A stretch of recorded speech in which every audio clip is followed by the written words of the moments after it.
ঐ তিনিআলি যাবি? নাই নাযাওঁ। নাযাওঁ যদি কি বোলে ৰখি আছ? বাৰু যাম, 500 টকা দিব লাগিব। কি? মইতো সদায় 100 টকা দি অহা যোৱা কৰোঁ। অ' ভাইটি, তিনিআলি যাবা নেকি? যাম বহক। পিছে পইচা কিমান ল'বানো? 100 টকা দিলেই হ'ব বাইদেউ। আবে তইচোন মোক 500 টকা বুলি কৈছিলি। অ'ৰা ভাইটি শুনা, নিজৰ ব্যৱহাৰে নিজৰ পৰিচয় বোলা কথা এখন আছে নহয়। তুমি তেওঁক কি ভাবি ঐ বুলি সম্বোধন কৰিলা কোৱাচোন? বাইদেৱে মোক কৰা ব্যৱহাৰ আৰু তুমি কৰা ব্যৱহাৰৰ মাজত বহুত পাৰ্থক্য আছে। আৰু তেওঁৰ কোৱালিফিকেশ্যন কিমান তুমি জানা? আপোনালোকে কাজিয়া কৰি নাথাকিবচোন, মোৰ বহুত দেৰি হৈছে। আপুনি বহক বাইদেউ।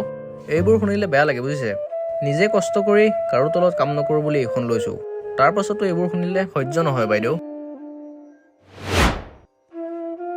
আচলতে মই ইমান দূৰ ভবাই নাছিলোঁ। এতিয়াৰ পৰা ভাবিব লাগিব। এনে মানসিকতাৰে তুমি কেতিয়াও সমাজৰ এজন সফল ব্যক্তি হ'ব নোৱাৰিবা। কথাষাৰ মনত ৰাখিবা। কথাখিনি কোৱাৰ বাবে মোক বেয়া নাপাবা। হয়, মোৰ ধাৰণাটো ভুল আছিল।